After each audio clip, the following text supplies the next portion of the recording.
Chairman হিসেবে দায়িত্ব নেওয়ার আগের একটা অভিযোগ এখন অনেকটা ভাইরাল হয়েছে যে বিমানের এমডি যখন আপনি ছিলেন তখন আপনার বিরুদ্ধে শত শত কোটি টাকার দুর্নীতি সেই দুর্নীতির অভিযোগগুলো এসেছিল যখন দুদক চেয়ারম্যানের বিরুদ্ধে এ ধরনের অভিযোগ আসে সেটি অনেকটা অনেক প্রত্যাশা পূরণে কিছুটা উত্তরা হয়ে দাঁড়ায়। আপনি কি বলবেন?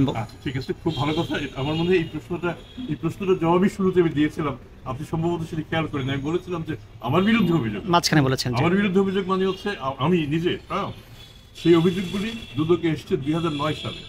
9 থেকে 22 পর্যন্ত এর উপরে বহু তদন্ত হয়েছে। তদন্ত হয়ে 23 সালে দুদক থেকে এই অভিযোগগুলি যে প্রমাণিত হয়নি সেই প্রত্যয়ন দুদকই করেছে, এবং এটা কিন্তু 5ই আগস্টের পরে নয়, আর অনেক আগে।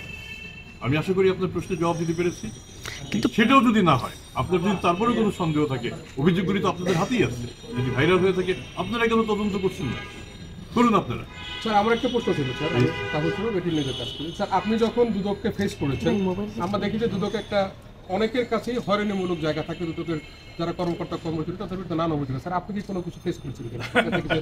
আমি তাহলে সহজভাবে বলি, আমার 9 সালের অভিযোগ যদি 23 সালে সমাপ্ত হয় তদন্ত কিংবা অনুসন্ধান, তাহলে তো এটাই তো একটা হয়রানি। স্যার, সেই হয়রানি দূর করার জন্য আপনার কমিশন কি করবেন? স্যার, একটু শেষ করে স্যার, অনেক কমিশন এখানে আশা দিয়ে গেছেন সাধারণ মানুষের হয়রানি দূর করবেন, তাদের যে অনুসন্ধান তদন্তের ধীর গতি এটা তারা দূর করবেন, কিন্তু মানুষ আসলে আশা হতো আপনার কমিশন কি তদন্ত অনুসন্ধানের কাজের গতি বাড়াতে পারবে কিনা? আপনি কি বলবেন?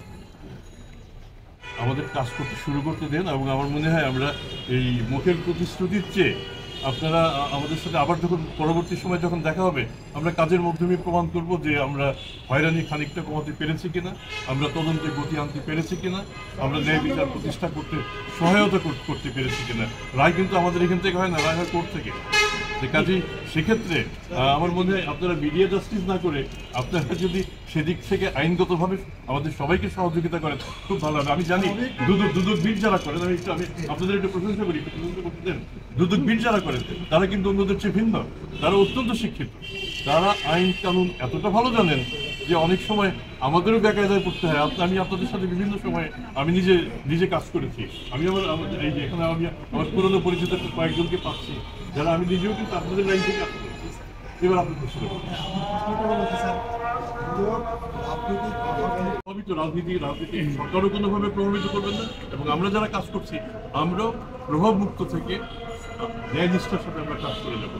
আজকে আমাদের প্রথম দিন, আমার মনে হয় আপনাদের সাথে কথা বলার আবশ্যকতা পড়ে। একটা বিষয় একটু মন্তব্য জানতে চাচ্ছিলাম যে বিগত সময় সাধারণ মানুষের মধ্যে এক ধরনের মানে কথা প্রচলন আছে যে রাজনৈতিক বিবেচনায় মামলা হয়েছে এবং রাজনৈতিক বিবেচনায় অব্যাহতি পেয়েছে। তো অনেক ব্যক্তি আছে, বিশেষ করে রাজনীতিবিদদের ক্ষেত্রে, মানে সরকার পরিবর্তনের সাথে সাথে আবার তারা অব্যাহতি পেয়ে যান। এই বিষয়ে একটু আপনার মন্তব্য জানতে চাচ্ছি। আমি বলবো এরকম যদি রাজনৈতিক বিবেচনায় মামলা হয় তাহলে সেই মামলাটি তো ভুয়া মামলা। যদি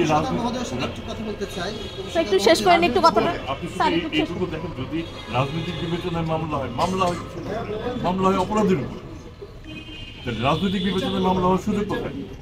অপরাধী যদি অপরাধ করে থাকে তার সেক্ষেত্রে মামলা হবে। সেক্ষেত্রে রাজনৈতিক বিবেচনা আসা বা না আসার কোনো প্রশ্ন আসবে না। অনেক ধন্যবাদ, আপনাদের সাথে আবার দেখা হবে। যারা নতুন কমিশন হিসেবে যোগদান করেছে তারা যেন তাদের সম্পত্তির হিসাবটা আগে দিয়ে দেয়, মানে তারা যেন প্রকাশ করে এই বিষয়টা বলেছে।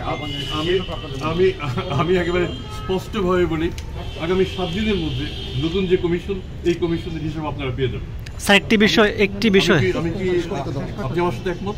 আমরা আগামী 7 দিনের মধ্যে আমাদের স্থাবর অস্থাবর যা আছে আপনারা পেয়ে যাবেন। স্যার, একটি বিষয়